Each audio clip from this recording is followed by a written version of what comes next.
ये भी विधायक रहे हैं 3 बार। जो भरत सिंह बेनीवाल है ये भी सत्ता में रह चुके हैं कि 3 बार इनको क्यों इन पे पार्टी ने विश्वास जताया है, पर जो पार्टी को कामयाबी हासिल होनी थी वो नहीं हो पाई।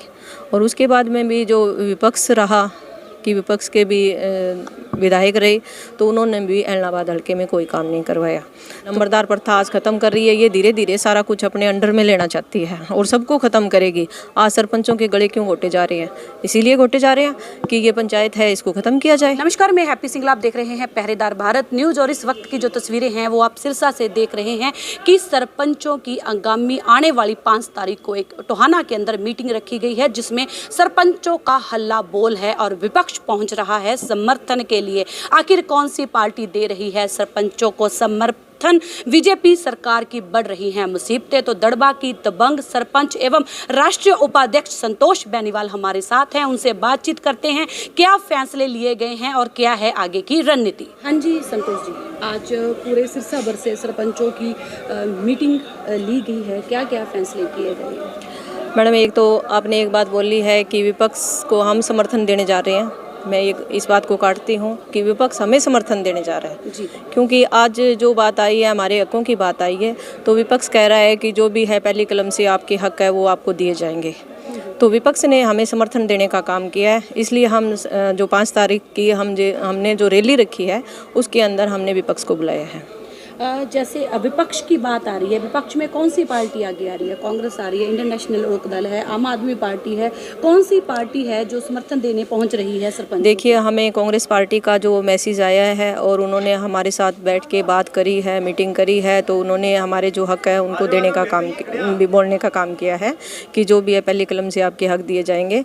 तो आज के दिन जो पार्टी है वो कांग्रेस पार्टी है जी। जैसे कि कुछ सरपंच इनेलो पार्टी से भी हैं, कुछ आज़ाद उम्मीदवार भी थे, कुछ आगे आम आदमी पार्टी से भी हैं। क्या लगता है कितने के सरपंच हैं जो इसमें जो सरपंच प्रोटेस्ट कर रहे हैं उनके समर्थनों में उतरेंगे? देखिए, आज के दिन 6228 की 28 पंचायतें, हमें पूरा अनुमान है कि 6228 की 28 पंचायतें हमारे साथ खड़े होने का काम करेगी।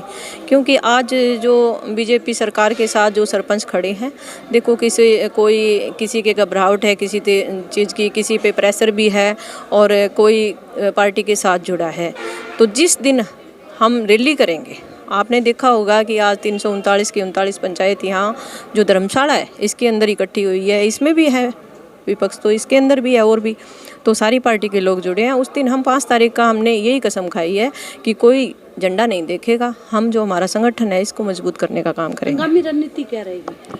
आगामी हमारी पहले तो 5 जो नवंबर की जो रैली है उसको सक्सेस करने का काम करेंगे और उसके बाद में 2024 का चुनाव है उसमें बीजेपी सरकार को धूल चटाने का काम करेंगे और बीजेपी सरकार की जो पोल खोल अभियान चलाएंगे इसके खिलाफ, चाहे उसमें लोकसभा चुनाव का हो चाहे विधानसभा चुनाव आए, तो उसमें हम बीजेपी सरकार का पोल खोल अभियान चला के और इस बीजेपी सरकार को सत्ता से बाहर करने का काम करेंगे। पोल खोल अभियान की बात कर रहे हैं, जैसे कि अब 2 दिन की एक वीडियो वायरल हो रही है कि रोहतक के अंदर सीएम का विरोध किया गया, लेकिन उन लड़कों की बात सुनने के बजाय उनको गिरफ्तार कर दिया गया। क्या आपकी क्या सोच है इस मामले में, कितना समझते हैं इसको? देखिए, ये बीजेपी सरकार है, कोई भी आवाज़ उठती है इनके लिए तो ये दबाने का ही काम कर रही है। आपने कल की वीडियो में देखा हो, चाहे सरपंचों की बात आई तो उसमें देखा हो, चाहे आशा वर्कर की बात आई है तो उनको भी पीटा गया है और उसके अंदर और भी जैसे भी किसी तरह की, जैसे पटवारी की बात आई तो उसके अंदर भी सरकार पीछे हटी है।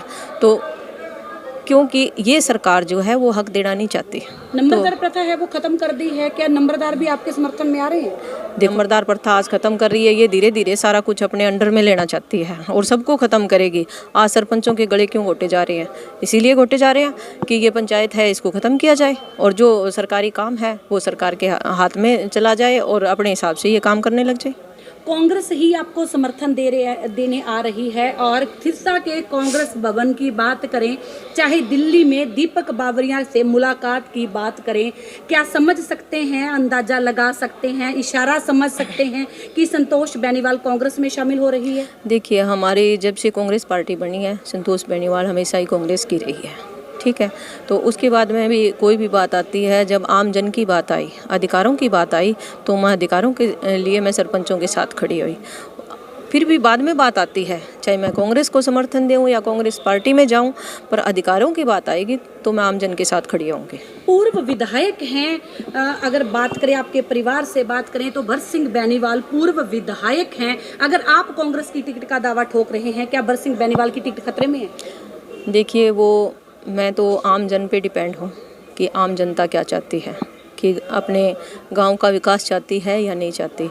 क्योंकि आगे भी विधायक रहे हैं 3 बार, जो भरत सिंह बेनीवाल है ये भी सत्ता में रह चुके हैं कि 3 बार इनको क्यों इन पे पार्टी ने विश्वास जताया है, पर जो पार्टी को कामयाबी हासिल होनी थी वो नहीं हो पाई। और उसके बाद में भी जो विपक्ष रहा कि विपक्ष के भी विधायक रहे तो उन्होंने भी एलनाबाद हल्के में कोई काम नहीं करवाया। तो मैं तो यही कहती हूँ कि मैं पब्लिक पे डिपेंड हूँ, पब्लिक क्या चाहती है, भी विकास चाहती है। तो मैं कहती हूँ कि, और उसके बाद में पार्टी पे, कि पार्टी मेरे पे विश्वास कितना करती है। पार्टी विश्वास करेगी तो मैं पुरजोर तौर से इलेक्शन लड़ने का करूँगी।